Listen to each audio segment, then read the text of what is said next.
दहशतगर्दों ने पूरे इलाके पर कब्जा कर लिया है और आप यहाँ पर हमें कह रहे हैं कि मुख्तसर कर लें।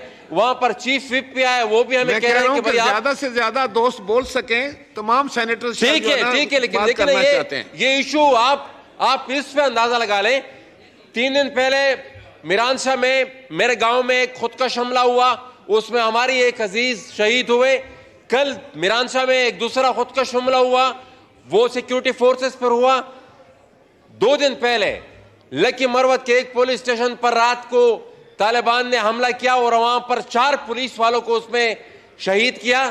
और आज सुबह वाना में एक और हमला हुआ और जितना भी पुलिस स्टेशन का ये जो वाना में हुआ, जनाब स्पीकर, ये वाना सिटी में हुआ। वाना सिटी पुलिस स्टेशन में ये हमला हुआ और जितना भी हमला था उन सबको उन्होंने सरेंडर किया। वहां से जितना भी असला था वो भी अपने साथ ले गए। तो जनाब स्पीकर, टेक ओवर और किस तरह होता है?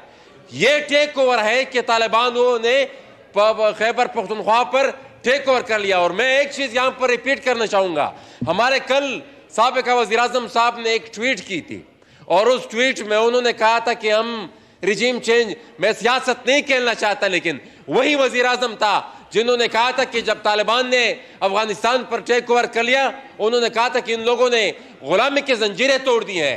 मसला ये नहीं है कि वहां पर दहशतगर्दों ने कब्जा कर लिया है, मसला ये है कि हम अभी तक उस डिनाइल से उस चीज को फेस कर रहे हैं कि जैसे कुछ हुआ ही नहीं है। अब मैं बड़े माजरत के साथ कहना चाहता हूं कि हम अभी तक कंफ्यूज हैं।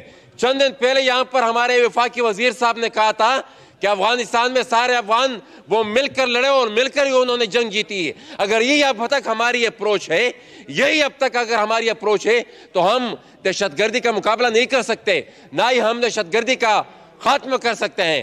जिन जिन लोगों ने अफगानिस्तान में तालिबान के टेक ओवर को सेलिब्रेट किया था, वो सब आज के सूरत हाल के जिम्मेदार हैं। They are responsible for it. हम यहाँ से शादियाने बजा रहे थे, यहाँ से हम लोग अपने सहाफियों को वहां पर भेज रहे थे कि आप लोग सेलिब्रेट करें। जिन जिन लोगों ने भी उस काबुल के टेक ओवर को सेलिब्रेट किया है, आज हमारे वो मुजरिम है। आज जो हमारे जो खून बह रहा है, उन लोगों के हाथ हमारे खून से रंगे हुए हैं। तो वो इन सबको इस चीज का जिम्मेदार हमें ठहराना होगा और जिम्मेदार ठहराए बगैर इस मसले का हम हल नहीं निकाल सकते।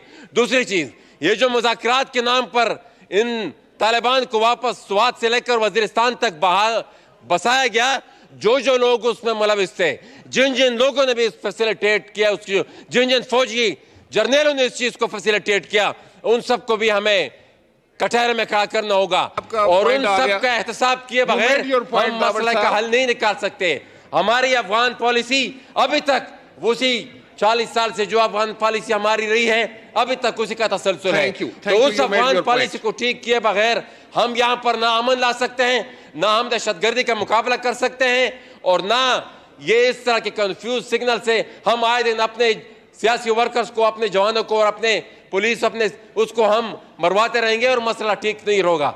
इस चीज पर एक सीरियस डिबेट की जरूरत है, लेकिन मेरे ख्याल में वो सीरियसनेस आज हमें नजर नहीं आ रही। और देखिए एक स्पीकर,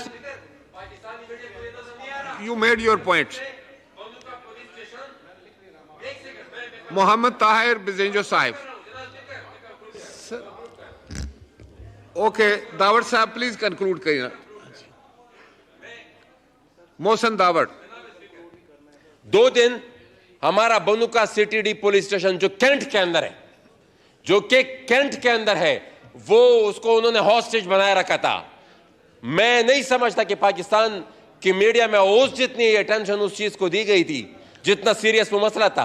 प्रिंट मीडिया भी हमने देखा, इलेक्ट्रॉनिक मीडिया भी देखा, और पाकिस्तान की सियासी क़यादत का जो रद्द अमल था उस पर वो भी हमने देखा कि मेरे ख्याल में पख्तूनख्वा पर जब तक आग लगी हो, कोई किसी को कोई परवाह नहीं, लेकिन ये आग, मैं अगेन बताता हूं कि ये आग लड़केगी नहीं, ये अटक पार जाएगी। थैंक यू जनाब ताहिर साहब, प्लीज आपने बात कर ली, आपने बात कर ली। थैंक यू जनाब स्पीकर।